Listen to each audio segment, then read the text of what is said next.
Hi everyone, welcome to the class. Good evening everybody. सभी का स्वागत है क्लास में. So today we are going to start with the fundamentals of physical geography. We are going to start the next lesson, that is lesson number 3. ये हमारा lesson number 3 है fundamentals of physical geography में. ठीक है. So this lesson is going to be very important. काफ़ी important lesson है ये. ठीक है. तो बहुत ध्यान से इस लेसन को आप पढ़िएगा because today we are going to study the earthquake portion and minerals and rock formation portion. तो आज हम रॉक साइकिल पढ़ने वाले हैं, अर्थक्वेक पोर्शन पढ़ने वाले हैं और मिनरल्स एंड रॉक साइकिल को पढ़ने वाले हैं. So this portion is going to be very important today. Okay, so let's start the class शुरू करते हैं. Now before we start the session there is a very important announcement for all of you. आप लोगों के लिए एक काफ़ी important announcement है लेसन शुरू करने से पहले. First is that the class PDF is uploaded on our Telegram channel. Class का जो पीडीएफ है वो हमारे टेलीग्राम चैनल पे अपलोड हो जाता है which is simplifying UPSC with ease. Okay, तो the link is also given below in the description box below the video. All right. Another important announcement for all of you is that Unacademy has started new batches from today, that is 18th of Jan 2021. Unacademy ने आज ही से नए batches start कर दिए हैं 2021 को target करते हुए. ठीक है. The new batches have been started targeting 2021 and these batches are going to be very important for all of you because these batches are for 2021 aspirants, for 2022 and 2023 aspirants, and I am going to take the medieval Indian history classes. मैं इन batches में medieval Indian history की classes लेने वाली हूँ. I am also going to take ancient Indian history class and modern Indian history class. Plus there are NCERT batches also which have been launched for all of you. आप लोगों के लिए ना NCERT batches को भी launch किया गया है. तो ये batches काफ़ी useful हैं. If you are a beginner then you can subscribe yourself in these NCERT batches, and all of these batches are starting from today, that is 18th of Jan. So these batches are very important. Okay, it will be in bilingual language. ये NCERT के आपके English language में भी होंगे, Hindi languages में भी होने वाले हैं. So to enroll in these batches, अगर आपको इन batches में enroll करना है खुद को, तो आप ये कोड यूज कर सकते हो Sharma20, through which you will be in a position to attain or obtain 10% discount. तो अगर आप ये कोड यूज करते हैं Sharma20, direct 10% discount will be yours. आपको 10% का डायरेक्ट डिस्काउंट मिल जाएगा इन बैचेस को इस कोड को यूज करके. ठीक है. So there are 6 month batches over here. There are 12 month batches, then we have 24 months batch and 36 month batch. According to your exam preference, you can enroll yourself. Hindi English bilingual batches are there. 100% syllabus coverage from our side is guaranteed. PDF study material will be provided. There will be individual doubt clearing sessions also. Then there will be prelims test series in the batches with analysis, and top educators including some of the IRS and IAS officers are also going to take classes. Okay, for example Avdesh Singh sir, जैसे कि आप इधर देखोगे Avdesh Singh sir is also present, G Rajput sir is also present. ठीक है. So this is your chance. The link to these classes is given below in the description box. They have started from today, that is 18th Jan. मैंने already start कर दिया है medieval Indian history and ancient Indian history भी जल्दी से जल्दी start होगा आपका Jan 30 तक. ठीक है. तो please enroll कर लीजिए इन classes में if you are in need of right guidance in your preparation. Okay. So let's start the session. Session शुरू करते हैं. When we start with earthquake, the first important thing that we need to remember is that all the natural earthquakes, जितने भी हमारे natural earthquakes होते हैं, now this class is bilingual. ठीक है. I'll be using both Hindi and English. So all the natural earthquakes they occur in the lithosphere. सारे natural earthquakes जो होते हैं वो आपके lithosphere में occur करते हैं. All the natural earthquakes. ठीक है. They occur in lithosphere and we have discuss the lithosphere in the last class also. हमने लास्ट क्लास में भी डिस्कस किया था लिथोस्फेयर क्या होता है. ठीक है. And there are certain waves which understand which shows you the layer by layer structure of the lithosphere when earthquakes happen. जब earthquake really occur करते हैं तो उस वक्त lithosphere का layer by layer structure क्या होता है, वो एक तरीके की waves हैं जिससे हम समझते हैं, and those waves are known as seismic waves. ठीक है. So another point that you should remember is that these seismic waves studies, ठीक है, इनकी जो स्टडीज होती है, research over the seismic waves, studies of the seismic waves, they offer you a full picture a full picture of the layered interior of lithosphere. Lithosphere का जो भी interior है in layered form that is tectonic plates के form में आपको पूरी picture कौन देता है? सिस्मिक वेव्स देती हैं, इसकी स्टडीज देती हैं. If you study the seismic waves you will understand the pattern of earthquakes and the structure of lithosphere when the earthquakes they take place. ठीक है. और जब हम अर्थक्वेक की बात करते हैं, दिस अर्थक्वेक इट इज, अगर हम सिंपली बात करें what is this earthquake in a layman's term, अगर आपको किसी को समझाना हो कि अर्थक्वेक क्या है, so in a layman's term it is shaking of earth's crust. ठीक है, it is shaking of earth's crust. यही होता है ना आपका earthquake. This is your earthquake in layman's term, normal language, shaking of earth's crust. ठीक है. And why it is caused, ये होता क्यों है, अर्थक्वेक टेक प्लेस क्यों करता है? So it is caused due to the energy release. Earth के क्रस्ट से जो एनर्जी रिलीज होता है, because of this energy release, because of this energy release this triggers waves. इस एनर्जी रिलीज से वेव ट्रिगर्स होती हैं. And this triggered waves they shake off the different plates or different layers of the lithosphere. Lithosphere के जो different layers हैं, या आप बोल सकते हो different plates हैं, वो shake off हो जाती हैं, because of which the earthquake finally happens. ठीक है. So over here you will write, यहाँ पर आप लिखेंगे that it is caused due to the energy release which triggers the waves. ठीक है, that travel in all direction. जो waves हैं वो अलग अलग डायरेक्शन में ट्रैवल करती हैं. That is why if you are experiencing earthquake in Delhi you will experience earthquake possibly in Himalayas also. ऐसा होता है ना, कभी कभी हिमालयाज में या दूर कहीं यूपी बिहार में अर्थक्वेक आया और दिल्ली तक भी उसकी तीव्रता महसूस होती है. क्यों? क्योंकि वो वेव्स है वो हर डायरेक्शन में ट्रैवल करती हैं.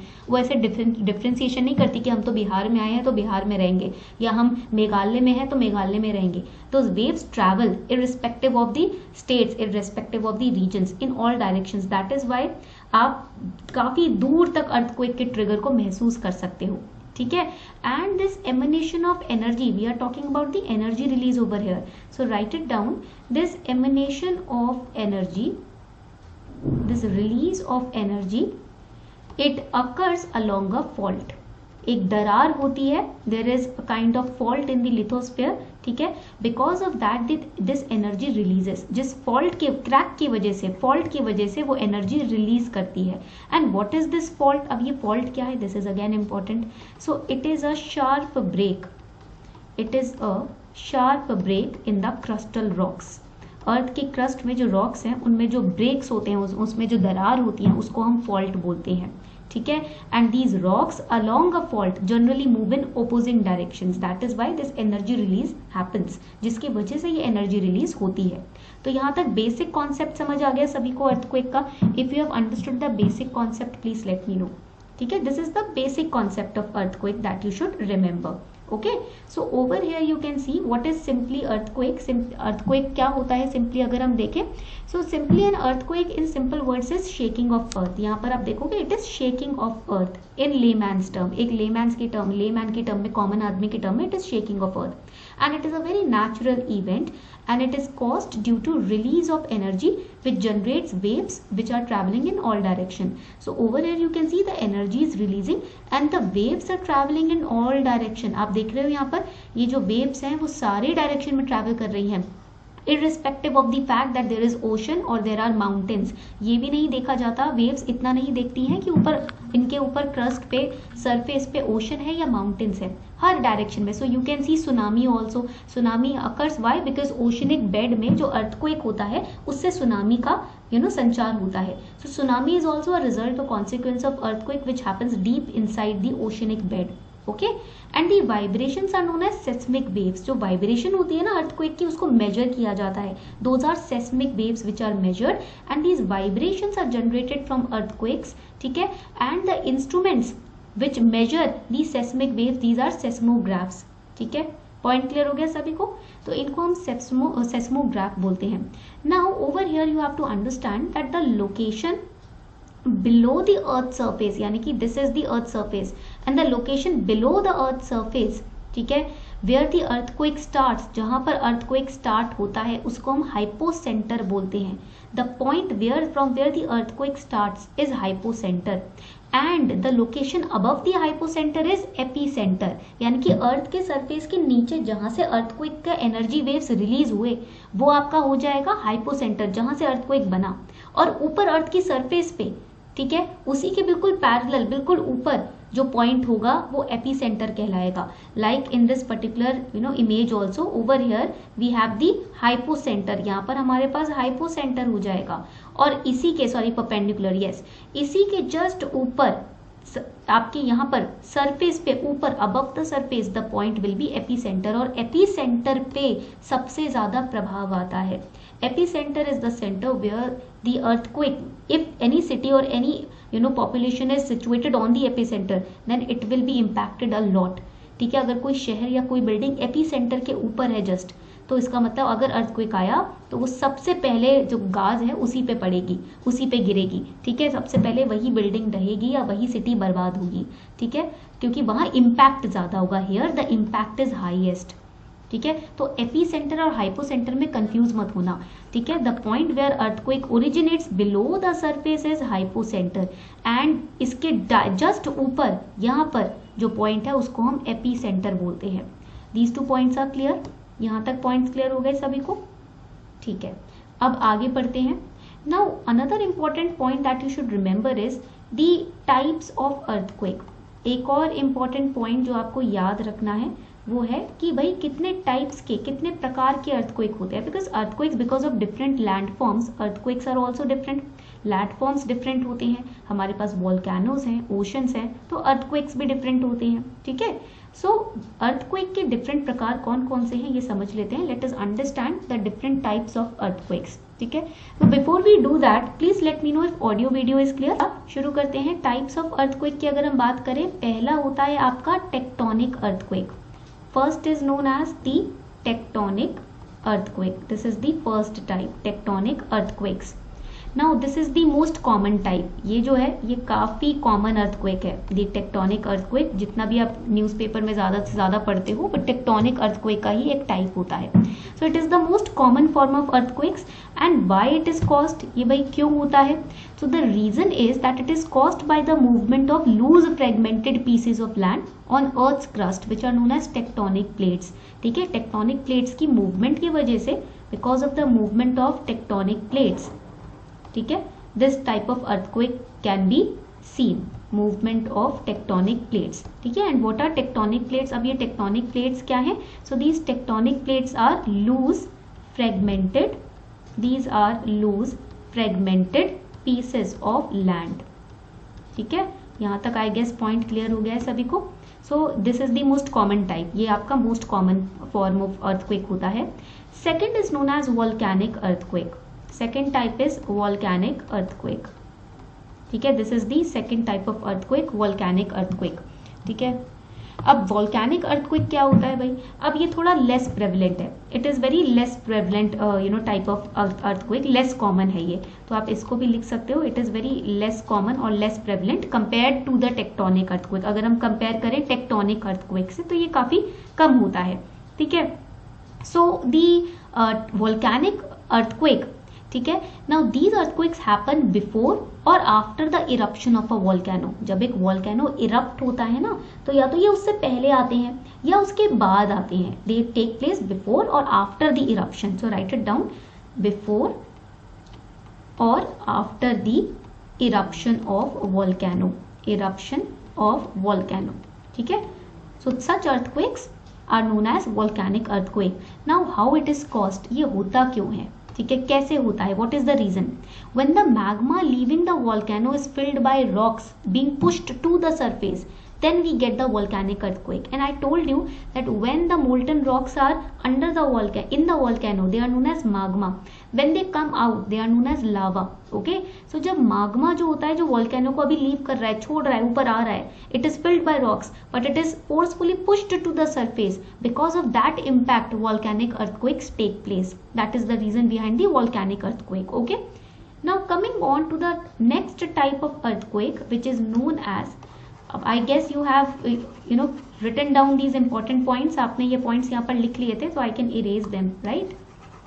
चलो अब हम next type पढ़ते हैं, the third type of earthquake, and that is known as, उसको हम क्या बोलते हैं, collapse earthquake. It is known as collapse earthquake. ठीक है, ये आपका नेक्स्ट टाइप हो गया. Now this earthquake it usually occurs underground in the underground mines, और ये माइनिंग एक्टिविटीज की वजह से होते हैं. ठीक है, so write it down, these earthquake they occurs in underground mines. ये अर्थक्वेक्स जो हैं वो अंडरग्राउंड माइंस में अकर करते हैं. ठीक है, वहीं पर ये टेक प्लेस करते हैं. So because of the mining activity, the pressure which is generated with in the rocks, they result into the formation of collapse earthquake. तो अब जब एक्सेसिव माइनिंग एक्टिविटीज करते हो ना, वो इन्वायरमेंट के लिए अच्छा नहीं है. When people do, humans do excessive mining activities, it is not good for the environment because a large amount of pressure is generated on the rocks. ठीक है, within the rocks, because of which collapse earthquake takes place. Okay. Then coming to the fourth and the last type of earthquake, which is known as explosion earthquake. इसको हम बोलते हैं explosion earthquake. This is the last type of earthquake. Okay. Now the occurrence of this type of earthquake is artificial. ठीक है, that means it's not a natural one. ये earthquake artificial earthquake होता है. So this happens because of nuclear explosions. इसका primary cause क्या होता है, जब कोई न्यूक्लियर एक्टिविटी होती है ना, उस वजह से ही होता है. तो it's a kind of artificial earthquake. So you can write it down over here. ये जो है ये आपका आर्टिफिशियल अर्थक्वेक है because it happens because of high density explosion. ये किस वजह से होता है, हाई डेंसिटी एक्सप्लोजन. कोई बॉम्ब फोड़ा है या कहीं कोई बॉम्ब ड्रॉप किया है तो उस केस में आपको एक्सप्लोजन अर्थक्वेक देखने को मिलेगा. ठीक है, सो लिख लीजिए, this is the cause is high density explosion. ठीक है, for example nuclear explosion, it is the primary cause. Nuclear explosion जो होता है वो प्राइमरी कॉज होता है इस तरीके के अर्थक्वेक का. Now we have understood what is an earthquake. हमने समझ लिया भैया earthquake क्या है. We have understood what are the types of earthquake. Now the most important point that we need to understand is what are the causes of earthquake. अब जो point हमें समझना है वो है कि भाई earthquake की causes क्या होते हैं. What are the different causes of earthquakes. Basic cause we have understood, release of energy. ठीक है, then the waves travel everywhere, that we have understood. But what are other causes? तो पहला cause यहाँ पर आ जाता है. The first cause here that we have to study is that it is caused due to tectonic movements of earth. Okay, so write it down. It is caused due to the tectonic movements of earth. ठीक है, and that is known as tectonic earthquake. तो ये natural cause है. This is a natural cause. ठीक है, यहाँ पर आप लिख भी सकते हो, this is a natural cause. ठीक है, now second cause. What is the second cause. Now when the tectonic movement of earth takes place, जब टेक्टोनिक मूवमेंट होता है अर्थ का, then the energy is released. एक एनर्जी रिलीज होती है. ठीक है, the energy release it produces waves. ये जो एनर्जी रिलीज होती है ये क्या प्रोड्यूस करती है, it produces waves, and the waves travel in all direction. ठीक है, वेव्स जो है वो हर डायरेक्शन में ट्रैवल करती हैं. ठीक है, यहाँ तक पॉइंट क्लियर हो रहा है. So that is the cause of reason behind the earthquakes. Now the point where this energy is released, यहाँ पर ये जो point है जहाँ से energy release हो रही है, this point is known as focus. इस point को हम focus बोलते हैं, or you can call it hypocenter. So always remember focus and hypocenter are one and the same thing. Focus या आप hypercenter बोल रहे हो वो एक ही बात है. ठीक है, from where the energy is released. And this is again important point that this focus or hypocenter, it is located at a depth of, this is important for prelims, at a depth of 60 kilometre.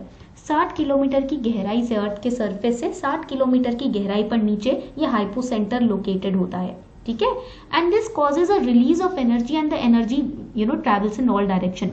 Now the point where the energy is released. अब देखो ये है the point from where the energy is release, जहां से energy निकलती है. ठीक है, within the earth surface is hypocentre, and the point from where the energy is released on the surface of earth, above the surface of earth, is called focus. ठीक है, और you can call it epicentre. तो vertically ऊपर जब ये energy जाती है, when this energy moves vertically above and this is earth surface, और यहाँ पर ये एनर्जी रिलीज हो रही है, निकल रही है बाहर, तो this point is known as epicentre. इस पॉइंट को हम एपीसेंटर कहते हैं। अब जब ये एनर्जी रिलीज होती है तब इसको अर्थक्वेक नहीं बोलते हैं। When this energy releases from hypocenter ना, it is not known as earthquake, it is known as energy only. But when it comes out to the epicenter, जब ये एपीसेंटर पहुंचती है, व्हेन वी एक्सपीरियंस इट, ठीक है, then it is known as earthquake, तब इसको हम earthquake बोलते हैं। ठीक है, पॉइंट क्लियर हो गया।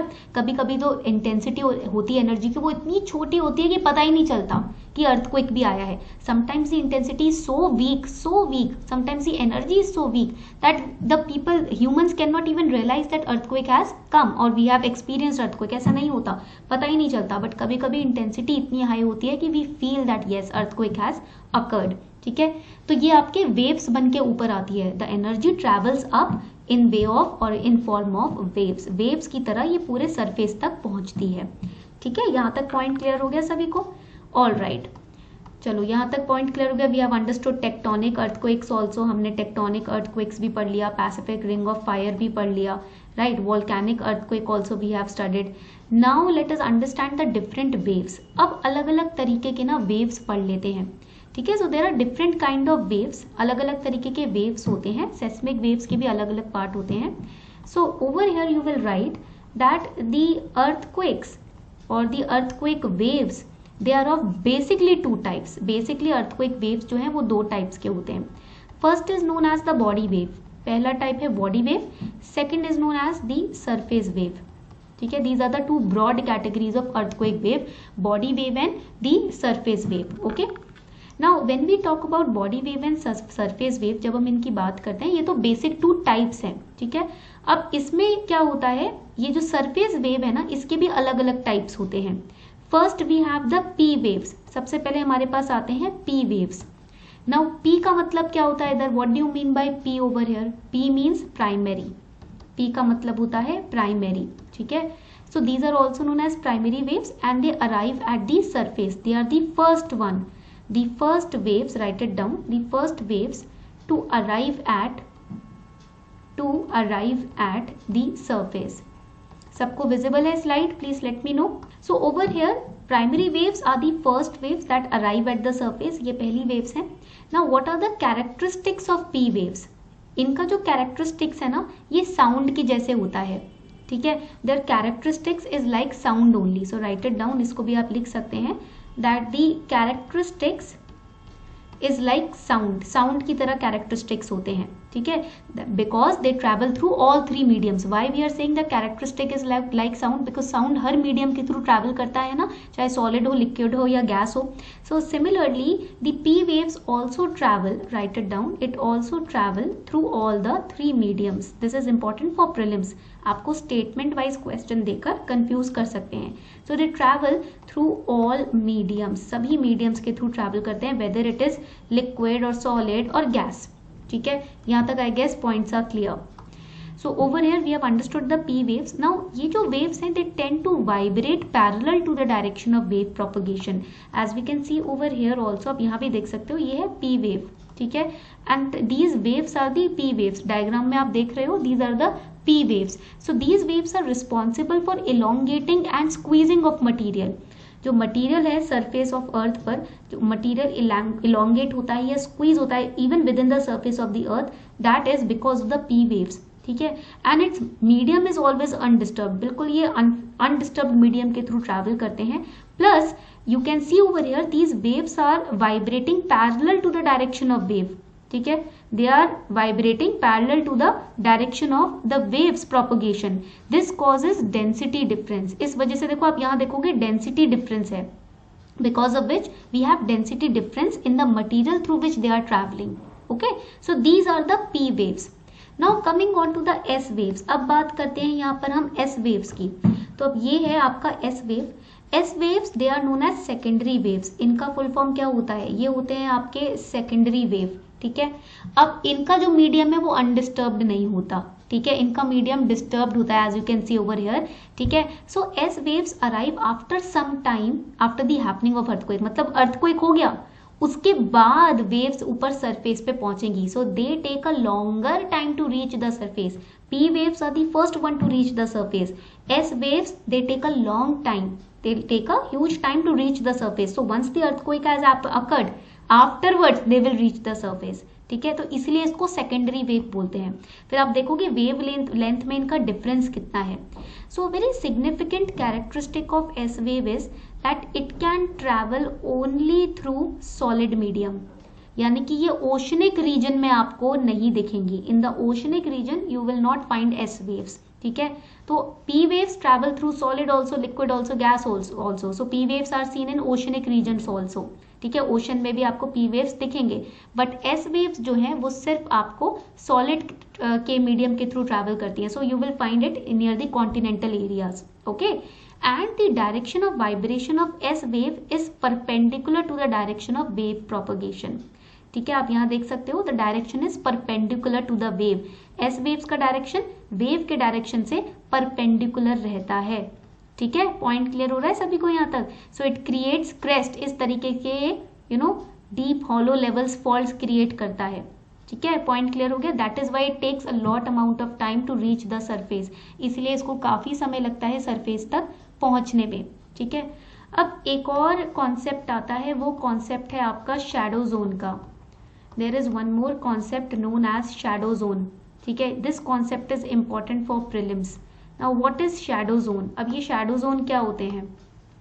So when we talk about a shadow zone, it is the zone of the earth from angular distances of around 104 to 140 degrees from a given earthquake, यानी कि शैडो जोन वो zone है, ठीक है, जब आप बात करते हो अर्थक्वेक की, जब अर्थक्वेक अकर करते हैं। I show you the shadow zone also, just give me a second. देखो हमने यहाँ पर एक शैडो जोन बना लिया, ठीक है। अब जैसे मान लो ये है अर्थ का core, this is the core of the अर्थ, ठीक है।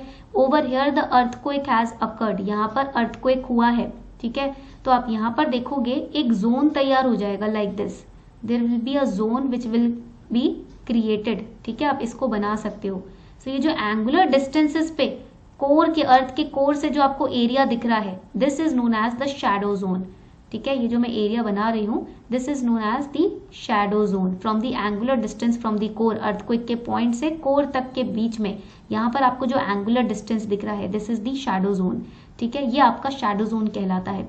सो over here you can write, आप यहाँ लिख सकते हो, shadow zone is the zone of earth, it is the zone of the earth from angular distances of, अब आपको डिस्टेंस याद रखना है, from the, right it down, angular distances of 104 to 140 degrees from a given earthquake, from a given earthquake, and that is known as shadow zone, उसको हम बोलते हैं shadow zone, ठीक है। यहाँ तक पॉइंट क्लियर हो गया सभी को? And always remember that it does not receive any direct P waves. Basically जब एस वेव्स आती है ना, तब शैडो जोन बनती हैं।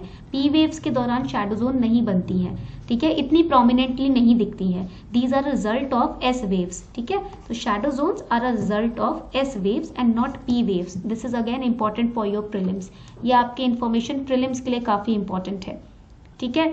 अब बात करते हैं कि अर्थक्वेक का भैया इफेक्ट क्या होता है। What are the effects of earthquake? First effect is natural disasters, पहला इफेक्ट हो जाता है natural disasters. Natural disasters like landslide, जो आपको हिली एरियाज में, इन केदारनाथ रीजन, ठीक है, इन दी कैलाश रीजन, जो आपको लैंडस्लाइड्स दिखती हैं, दैट इज द इफेक्ट्स, ठीक है। देन वी हैव सुनामीज, फिर हमारे पास सुनामीज आती हैं। Then we have mud slides, these are also the effect of earthquakes.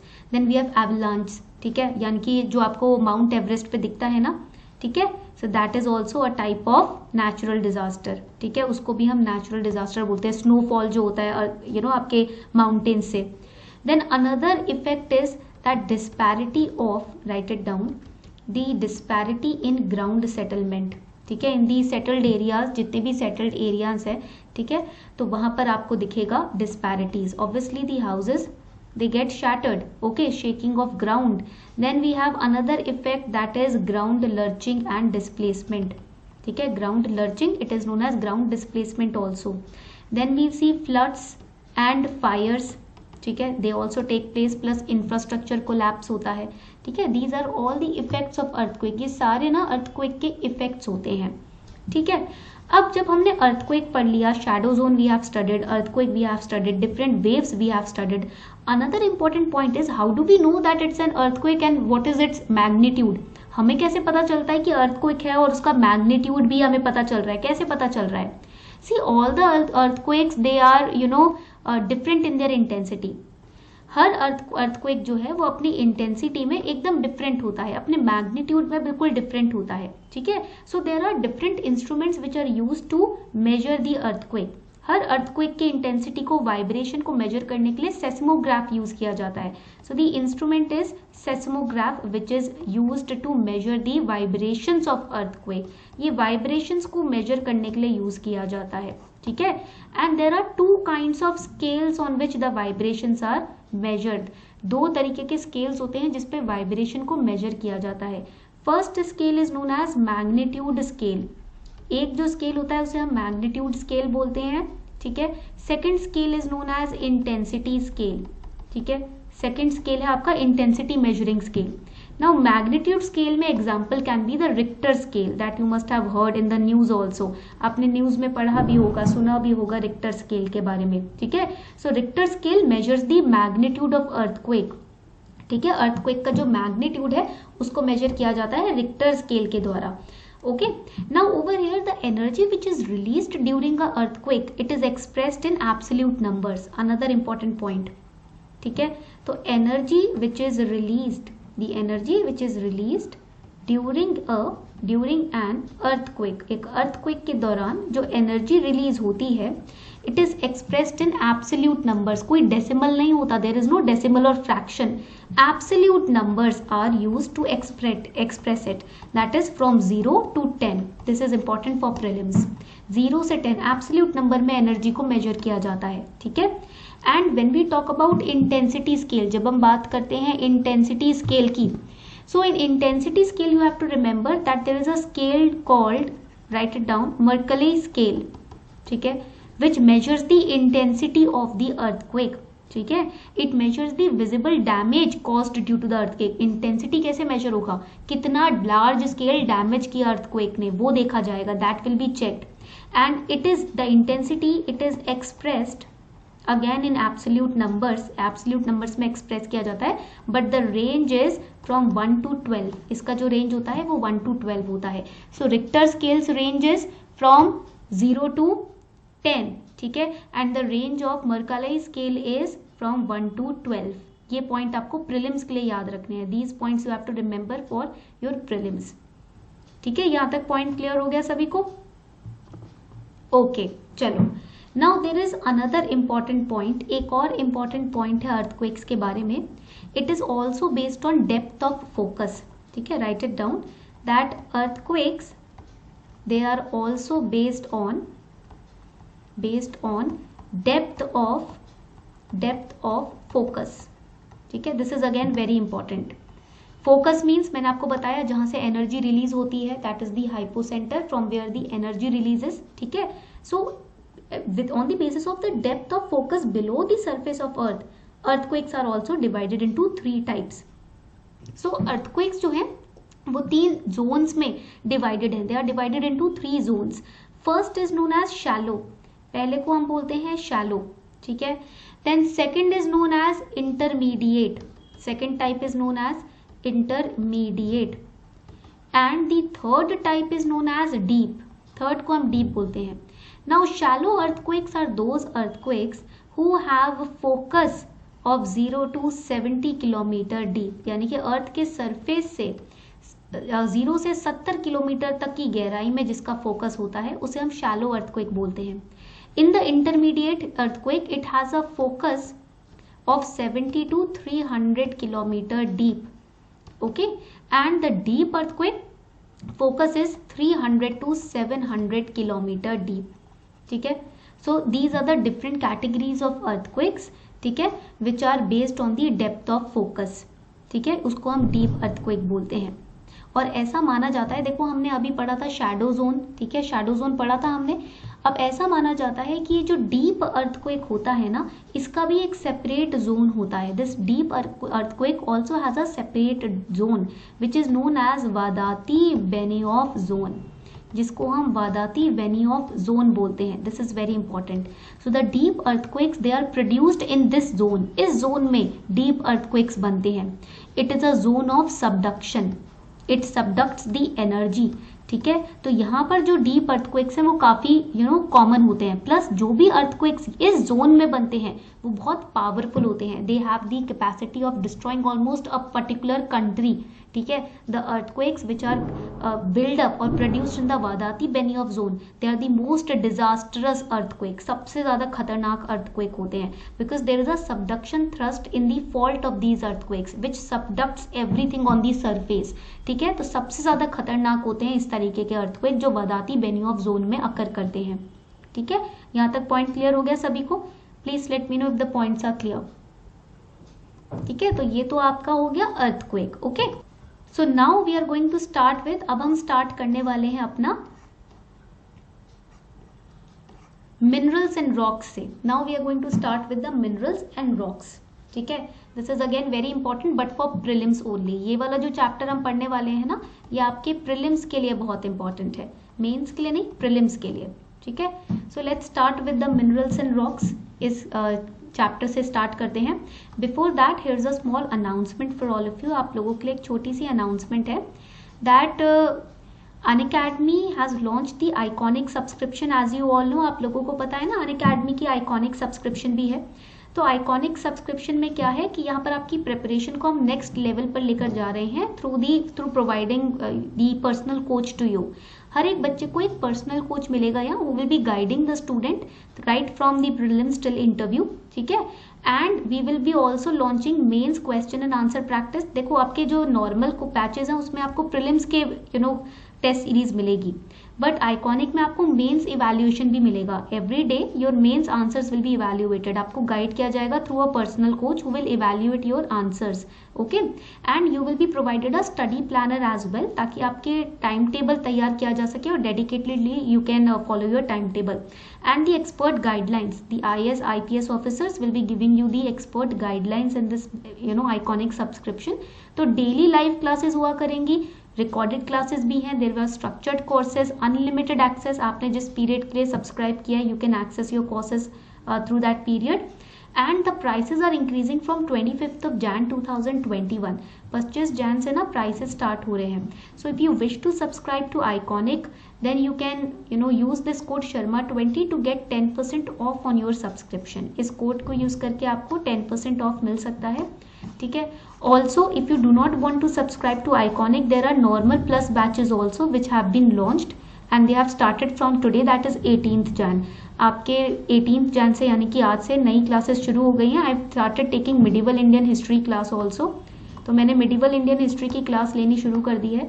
There are NCERT batches as well. ठीक है, अगर आपको सिर्फ NCERT के लिए सब्सक्राइब करना है, so 6th to 12th NCERT batches are also there. So you can use this code Sharma20 and you can get 10% off on your plus subscription.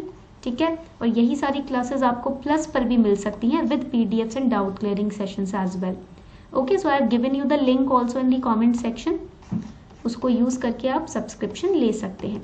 ठीक है, चलिए, सो let's start with minerals and rocks. सबसे पहले start करते हैं minerals and rocks से. ठीक है, तो जब हम बात करते हैं मिनरल्स एंड रॉक्स की, when we talk about this, so now when we talk about the minerals and rocks, we know that 98% of our earth's crust, it is made up of 8 elements. जैसे कि आपकी body 5 element से बनी है. ठीक है, तो ऐसे ही अर्थ की क्रस्ट जो 98% है वो 8 एलिमेंट से बनी है. For example oxygen, we have silicon, aluminium, iron, calcium, sodium, potassium and magnesium. So these are the elements that make up total the total surface of earth crust. And rest of the 2%, जो बाकी का 2% है वो किससे बना है? वो बना है elements like titanium, hydrogen, manganese, sulphur, carbon. These are the other elements which make up the 2% of earth crust. And these substances, all these substances or elements, they are known as minerals. इन सभी substances और elements को हम क्या बोलते हैं? minerals बोलते हैं. ठीक है, तो आप यहाँ पर देख सकते हो, this is the circular table which will show you the abundant minerals which are found in Earth's crust. अर्थ के क्रस्ट पे जो abundant minerals पाए जाते हैं, those are, we have alkali, feldspar, we have quartz. quartz तो आपका Paleolithic period में भी देखने को मिला था. That's quartz. It has existed since the palaeolithic age, ठीक है, द स्टोन एज के टाइम से है क्वार्ट्स, ठीक है, तो ये आपको याद रखना है क्वार्ट्स के बारे में। Then we have clays, we have micas तो आपके आईवीसी के दौरान भी थे, वैदिक एज के पीरियड में भी थे, if you have studied history you will remember. Then pyroxenes, it was there in the Mahajanapada period as well. So what is a mineral? Mineral क्या होता है? ये एक नेचुरली अकरिंग ऑर्गेनिक और इनऑर्गेनिक सब्सटेंस है। It is a naturally occurring substance. It can be organic also and inorganic also, ठीक है, and it is a definite atomic structure as well. अगर हम scientifically बात करें, इसका एक definite atomic structure होता है. So it is composed of 2 or more elements. एक ही mineral में एक या उससे ज़्यादा elements हो सकते हैं, ठीक है, ये बात याद रखना है. I show you the different examples of minerals. आप देख सकते हो, this is feldspar, ठीक है, then you have quartz over here, फिर प्रायोक्सीन हो गया यहाँ, दिस इज एम्फीबोल, ठीक है, these are the different minerals. इनका कॉम्पोजिशन बहुत डिफरेंट है, the composition is very different because they are made up of different elements, they have different atomic structures, that is why, ठीक है। तो minerals जो होते हैं, we know that earth has different kind of minerals, some we have explored, discovered, but some we are still discovering. अभी कुछ minerals तो हमें discover हमने कर ली है, कुछ अभी भी हम discover कर रहे हैं. For example, यहाँ आप देखोगे that oxygen and silicon, they are common elements in all types of feldspar. This is feldspar, ठीक है। इसका एक लाइट क्रीमिश या सैमन पिंक कलर भी होता है, कभी कभी ग्रीनिश एंड ब्लूइश कलर भी होता है, and it is the single most abundant mineral group which is found on earth. ऐसा माना जाता है कि अर्थ की क्रस्ट आधी से ज्यादा, ठीक है, अर्थ की जो क्रस्ट है उस पर फेल्डस्पार डिस्कवर किया गया है। So more than half of the earth's crust is composed of feldspar. This is important for prelims, ये आपका प्रीलिम्स के लिए इंपॉर्टेंट है, because where is feldspar used? It is used in making ceramics and glasses. Ceramics के क्या बनते हैं? Toy भी बनते हैं, ज्वेलरी भी बनती है, प्लास्टिक आपके प्रोडक्ट्स भी बनते हैं, different products like baskets etcetera are also created of ceramics, ठीक है। तो ये आपको पॉइंट याद रखना है। They can give you the example of products in which feldspar can be used, ठीक है। Now the next is quartz. अब आपने अगर एंशिएंट हिस्ट्री पढ़ ली है, if you have studied the ancient history, you must be knowing that Paleolithic people were also known as quartzite men. Paleolithic लोग जो हुआ करते थे उनको quartzite men भी कहा जाता था. Why? Because quartz was found in Paleolithic age. If you have attended my ancient Indian history class, we have studied that. ठीक है, हमने ये पढ़ा है ancient Indian history की क्लास में. तो पेलियोलिथिक पीरियड के आदमियों को क्वार्ट्जाइट मैन बोलते थे, बिकॉज क्वार्ट्ज ये जो एलिमेंट है, जो मिनरल है, ये काफी अबंडेंटली पाया जाता था उस पीरियड में, ठीक है। It is also used in radio and radar. This is very important point about quartz, ठीक है, इसका बहुत इंपॉर्टेंट पॉइंट है। And it is a white और colourless mineral which is most important component of granite as well. It is virtually insoluble in water. आप इसको पानी में घोल नहीं सकते, डिजोल्व नहीं होगा, वर्चुअली इनसोल्यूबल है, दिखता है, ठीक है। Then we have pyroxene. Pyroxene के ऊपर आई गेस 2018 में या 17 में क्वेश्चन आया था, ठीक है। सो इन 2018 और 17 a question came about प्रायोक्सीन. Prayoxene comprises of aluminium, calcium, iron, magnesium and silica, and it forms 10% of crust of the earth. This is again important. तो 50% जो अर्थ की क्रस्ट है वो किससे बनी है? फेल्डस्पार से बनी है, ठीक है। 50% of the crust of earth it is composed of feldspar. Then 10% of the crust of earth is composed of prayoxene, ठीक है। अगेन वेरी इंपॉर्टेंट, काफी इंपॉर्टेंट पॉइंट है, ये आपको याद रखना है। Then the amphibole over here, this is amphibole, so it forms 7% of crust of earth, ठीक है, ये पॉइंट याद रखिएगा। It is found in green और black colour, as we can see it is greenish and blackish in colour, and it is mainly used in the asbestos industry, okay. तो basically इसके अंदर क्या क्या चीजें होती हैं? The main elements of this particular mineral is calcium, we have iron, aluminium, silica, magnesium, these are the main elements, ठीक है। यहाँ तक पॉइंट याद रहेगा। अब माइका तो आप सभी ने देखा होगा, you all must have seen mica over here, ठीक है। It forms 4% of the part of earth's crust and it is found in metamorphic and igneous rocks. Igneous जो वोल्केनिक रॉक्स होते हैं ना, उसमें पाया जाता है ये, ठीक है। In the igneous volcanic rocks it is found and it is used in electrical instruments only, ठीक है, ये सिर्फ इलेक्ट्रिकल इंस्ट्रूमेंट्स में यूज किया जाता है। And when we look at olivine, again it is found in volcanic rocks, ये भी वोल्केनिक रॉक्स में ही पाया जाता है, ठीक है। And it is used in jewellery, ये ज्वेलरी में यूज होता है, जो आपकी रेट्रो ज्वेलरीज होती है ना, उसमें ये यूज होता है, ठीक है। So it's found in basaltic rocks, okay. यहाँ तक पॉइंट क्लियर हो गया। नाउ बेसिक अगर हम टाइप्स देखें rocks का, if we look at basic types of rocks, so over here there are different types of rocks, 3 categories हैं rocks की, igneous, sedimentary and metamorphic rocks.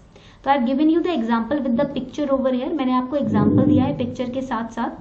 तो igneous हो गए, sedimentary हो गए, metamorphic हो गए. So let us understand all these categories. अब जब हम igneous की बात करते हैं, igneous rocks are also divided into 2 parts. We have intrusive rocks and we have extrusive igneous rocks. In the igneous rocks, they are formed by the cooling of highly heated molten fluid material called magma. So basically these are volcanic rocks. ठीक है, जब magma बाहर निकलता है earthquake volcanoes के time पर, जब वो सरफेस पे आता आता ठंडा हो जाता है, तो हमें कौन से रॉक्स मिलते हैं? igneous रॉक्स मिलते हैं. ठीक है. And asthenosphere that we studied in the volcano class, हमने अपने इस फर्स्ट क्लास में, no I guess second class में पढ़ा था. In the second class we studied volcanoes, right? So asthenosphere हमने पढ़ा था, through which the magma comes up. So asthenosphere, it is a region beneath lithosphere. It is the main source of magma. यहाँ पर magma आपको मिलता है. And when it escapes the asthenosphere, it comes out to the surface through the cracks of volcano. It cools down and gets converted into volcanic rocks called igneous rocks. ठीक है, point clear होगा. igneous rocks सबसे ज्यादा पाए जाते हैं. So igneous rocks over here you can see these are the magma. ये हो गया magma. ठीक है. अब देखो, जब igneous rocks जो होते हैं वो वॉल्केनो से इरप्ट होने से पहले ही जब ठंडे हो जाते हैं तो वो intrusive igneous rocks बन जाते हैं. When the magma, before it leaves the volcano, it cools down, it gets converted into intrusive igneous rocks below the surface of earth. But when it erupts out of the volcano and then on the surface of earth it cools down, it becomes extrusive igneous rocks. जब ये बाहर surface पे आके ठंडे होते हैं Magma, तो वो एक्सट्रूसिव इग्नियस रॉक बन जाते हैं. जब सरफेस के नीचे ही ठंडे हो जाते हैं वोल्केनो से निकलने से पहले, तो वो इंट्रूसिव इग्नियस रॉक्स बन जाते हैं. इंट्रूसिव मीन्स नीचे का, ठीक है, अंदर का, beneath. Extrusive means external, intrusive means internal. ठीक है, यहां तक पॉइंट क्लियर हो गया सभी को? ओके. सो यहाँ पर आप देखोगे example of intrusive igneous rocks will be granite. Granite इसका एग्जाम्पल हो जाएगा इंट्रूसिव का. ठीक है, it forms beneath the surface of earth. And example of extrusive will be basalt. ठीक है, यहाँ पर आप देखोगे this is the example of extrusive igneous rock. ठीक है, silica. So now coming to sedimentary rocks. अब भैया ये सेडिमेंट्री रॉक्स क्या होते हैं? देखो, these are the rocks which are formed by successive deposition of sediments and these are found where, कहाँ पर पाए जाते हैं? These are found near the oceanic region also. ठीक है, यहाँ पर आपको कोस्टल रीजन्स पे भी देखने को मिलेंगे sedimentary rocks. Because of the deposition by wind, because of the deposition by oceanic waves, these rocks are formed. ठीक है, नाउ ठीक है, अब जब हम बात करते हैं सक्सेसिव डिपोजिशन की, तो ये जो प्रोसेस होता है ना सेडिमेंट्री रॉक्स का बनने का, you can C sedimentary rocks have different elements because of deposition. Weathering की वजह से वेव्स उन आर्टिकल्स को कैरी करती है, उसके बाद ये एक जगह जाकर इकट्ठा हो जाते हैं. तो different elements they come together when the sedimentary rocks are formed. And this process of formation of sedimentary rocks is known as lithification. This is important. इस प्रोसेस को हम लिथिफिकेशन बोलते हैं. This process of formation of sedimentary rocks is called lithification, and due to successive depositions they have a layered or stratified structure, so they are known as stratified rocks also. As you can see in the image also, they have different elements in them. ठीक है, इनका structure बहुत stratified होता है, लेयरी होता है, तो इसलिए इनको हम स्ट्रैटिफाइड रॉक्स भी बोलते हैं. ठीक है, पॉइंट क्लियर हो गया यहाँ तक सभी को? चलो, अब बात आती है मेटामॉर्फिक रॉक्स की. अब ये जो मेटामॉर्फिक रॉक्स है ना, ये आपके घरों में भी यूज होते हैं. These are also used in houses. Okay, so the word metamorphic means change of form. ये जो रॉक्स है ना, ये अपना फॉर्म चेंज कर सकते हैं. So that is why they are known as metamorphic. Under temperature, under pressure, you can change their original form. आप इनका original look, original form change कर सकते हो. That is why it is used in different houses. Architects इसको बड़ा use करते हैं घरों में. ठीक है, फ्लोरिंग में. So metamorphic rocks, these particular rocks, when they undergo any change of temperature or pressure, their volume changes, their form changes, their even color changes, their structure also changes. इनका structure भी change हो जाता है, इनकी बनावट भी change हो जाती है. ठीक है, and the metamorphic rocks they can be crystallized as well, because इसको आप different heat और pressure temperature में डाल के form change कर सकते हैं. तो इसका crystallization भी कर सकते हो. They can easily be crystallized. You can use them in buildings for flooring as well. ठीक है, you can use them in show pieces as well. तो आपके मेटामॉर्फिक रॉक्स को हम शो रॉक्स भी बोलते हैं, क्योंकि वो आपके आर्किटेक्चर्स के द्वारा भी यूज किए जाते हैं डिफरेंट बिल्डिंग्स में, ठीक है। Not all rocks can be use, but yes metamorphic rocks can be use to beautify your houses, ठीक है। तो ये था आपकी आज की क्लास मिनरल्स एंड रॉक्स की। यहाँ पर आप देखेंगे लास्ट में हमने एक रॉक साइकिल बनाया है, ठीक है, based on the origination of rocks, ठीक है, दीज आर इग्नियस रॉक्स, ठीक है। फिर इसके ऊपर हीट एंड प्रेशर होता है, मेटामॉर्फिक रॉक्स, सेडिमेंट्री रॉक्स आप यहाँ देखोगे, ठीक है। वेदरिंग की वजह से आपके सेडिमेंट्री रॉक्स बनते हैं, हीट एंड प्रेशर की वजह से, इरोजन की वजह से, ठीक है। तो this is the basic rock cycle and rocks they do not remain in their original form with time, ठीक है। टाइम की वजह से, with time and with evolution the rocks also change because of the change in climate and weather, rocks also change and that change process is known as rock cycle, उसको हम rock cycle बोलेंगे, ठीक है। yes metamorphic rocks में आप fossils का भी example दे सकते हैं, ठीक है। so this was today's class, I hope you enjoyed the class। उम्मीद करती हूँ आपको आज की क्लास अच्छी लगी हो। PDF will be uploaded on our telegram channel, PDF हमारे टेलीग्राम चैनल पे अपलोड हो जाएगा, ठीक है। तो अगर आप सब्सक्राइब करना चाहें अनअकैडमी प्लस पर, आप कर सकते हैं। I am taking GS paper 1 की classes on Unacademy plus, history की क्लासेस मैं ले रही हूँ। So this is the code to be used for getting 10% discount as well. Thank you everyone for participating in the class.